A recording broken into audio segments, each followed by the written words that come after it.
Triple M, Robbie and Carly for breakfast. Now, we've got a very special guest in the studio, a WA boy made good. This is such a great story. Holden Sheppard, he's an author that got started a few years ago, and he wrote Invisible Boys, which was an amazing book. It's been turned into a Stan TV show, and he joins us in the studio right now. Holden, thanks for coming on, mate. How are you? Yeah, g'day, Robbie and Carly. Really happy to be here, and I'm still on a high, I think, from this show premiering. I'm, living the dream.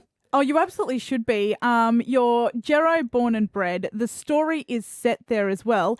And then it's also filmed in Geraldton. So it's really full circle for you, I can imagine. And just how are you feeling at the moment?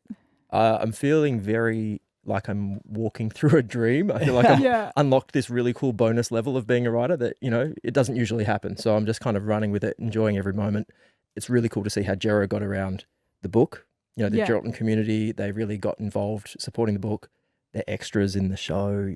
Everyone's just super pumped for it. So it's really cool. I was actually in Geraldton when filming was taking place, and it was like an all hands on deck kind of thing. Like as you mentioned before, our locals did get involved. We saw the crew eating at local businesses. So there's so many positive flow on effects for the town from this.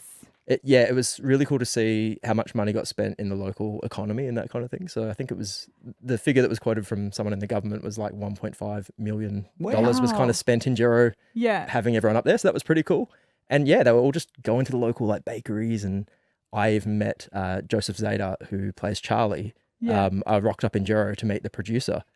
And I'm walking down Marine Terrace. Outside Wonder Baker's this boy with blue hair. I went, "Oh, that's my Charlie." Just walked right up to him and I was like, "I think you're one of my boys." And he was like, "Holden?" And I'm like, "Charlie?" How good is that? It was so cool. I mean, Gero's that kind of town, right? Where you can just run into someone. Yeah, absolutely. You must be so proud, though, being a Gero boy and growing up in Geraldton, and effectively this is your story, to be able to come back and bring a Hollywood-level production, essentially, to your town. That must be amazing. How do you feel about that? Yeah, I'm pretty hometown proud. Yeah. And, I'm from Spalding, which for people who don't know is like the Geraldton of Geraldton, right? So like it's a rougher suburb. And I've always said like I'm a Gero rather. I'm a bit of both. But so to kind of think, I went away and I wrote a story about my experience in Gero, and it got published. It got made into a show. The town got around it. There's cool actors playing it, and they're all so good. The actors are elite in their performances that's so perfectly cast. It's just unreal, and I'm really happy to show Geraldton to the rest of the world.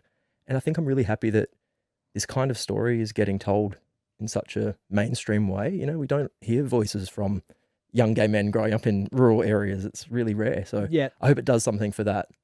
I absolutely think it will. As someone that kind of grew up regionally as well, it's so important to tell regional stories because especially from your point of view and your lived experience. And I think as we know, and even statistically, it can be tougher for people struggling with their sexuality growing up in regional areas. We don't have the resources or the open-mindedness sometimes. So I think to tell that story and even to educate the community is so important. And I think you've done such a good job with it. I'm so happy to hear that. Yeah, I hope that's what the show will do. I hope that for gay men in the country and LGBT people in the country more broadly, it'll kind of give that sense of being seen. And that's definitely the last few days I've been getting a lot of DMs from people who they've grown up in that way and they've binged all 10 episodes in like 5 hours and they just like, this is my life on a screen. They feel really seen by it. So I hope it does that. And then for straight audiences, I kind of hope they like it too. I mean, it might be a little bit confronting.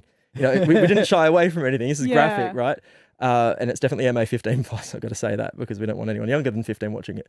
But I hope straight audiences feel a sense of empathy for what a lot of us go through growing up in those areas. I also think it's kind of, pinned as a gay show, which it is. It's very proudly about 4 gay men being defiant. Yeah. But it's also a boy show. It's also about men's mental health full stop. And there's a couple of episodes in there that do focus on that. So I hope that straight audiences will watch that and realize it's just as much about men's mental health and masculinity and learning how to reach out or seek help when you're not doing well. I hope that message gets through as well. Now, Holden, I'm in my 40s, right?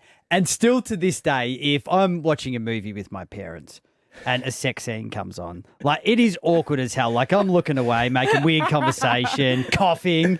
So how was it for you, I guess, showing your movie to your parents and family? Was it still awkward even to this day for you? Extremely. It's terrifying. So I had almost no family at the premiere because I was just like, I can't handle sitting next to them. I did watch the first couple episodes the other day with my little sister. Yeah. And I kind of just sat there at the start and I was like, now listen, this isn't me. And she's like, okay, but I've read the book. It is you. And I'm like, no, but it's not me. So please, just when you see these scenes where things play out, it's so awkward, right? You just feel like you got to both focus on the screen and just not make any sudden movements until the scene is over.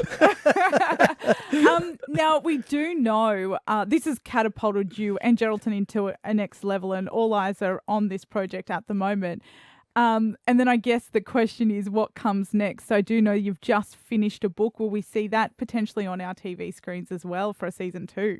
I would love a season 2. I think that would be amazing. I think the way the show ends sets itself up for, you could easily see this continuing. And there's a lot of comments on Stan's socials at the moment saying, season 2, I've already binged the first one, so bring us another one.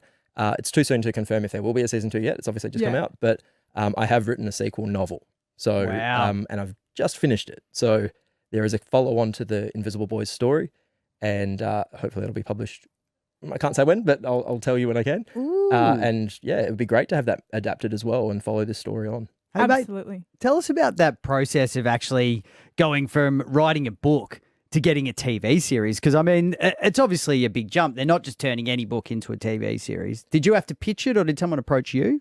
Yeah, I was really lucky and slightly spoiled in that about 3 different production companies kind of came to me and my agent when the book was first out, and they just kind of, it seemed like a different book, right? It was so niche and it was telling something that hadn't been told. Yep. And so a few people were interested. So we didn't pitch. In fact, the director, Nicholas Verso, slid into my DMs on Twitter. Hey. Like, that's how we first got in touch. And, initially I was like, because it's Twitter, it's social media. So initially I didn't know who he was. And I was like, it's probably just some random who, wants to be a director or whatever. And I looked him up and I was like, oh no, he's actually a director. Like, he's made films and he's made TV shows. And he was a gay man himself, and he kind of got what the story was. He would do it justice. And so we went with him, and Tanya Chambers, the producer, who is a total powerhouse. She's a WA-based producer, but she backed it in right from the start to be like a real authentic story. So I got to be in the writer's room, which was really cool. Cool. You kind of watch them tear your baby apart in front of you and then put it back together, which is slightly challenging and harrowing, but really cool process. And I got to write 2 episodes as well. So episode 4 and episode 8, which are the heavily Italian ones. I'm Italian-Australian myself. Those Zeke, sauce making episodes and the big Italian wedding episodes. That was me writing that. So it was really cool. Wow. And of course, your influence to bring it to Geraldton, I can imagine. Was it ever going to be floated anywhere else, or was it always going to be Gero? It was always Gero if I was going to have my way. Yeah. So in those first conversations with those different production companies, all of whom were great, I just kind of said, if I give the rights away, I want it filmed on location in Geraldton, and I want to be able to show that this is the real town. I don't want to see somewhere in, I don't know, somewhere over east or somewhere in America, or I don't know where. It just wouldn't be Invisible Boys if we did that. So thankfully, that happened, and I'm glad I stuck to that, because a lot of locals got hired. There's a lot of people who got work from this and acting roles. It was really cool. Yeah.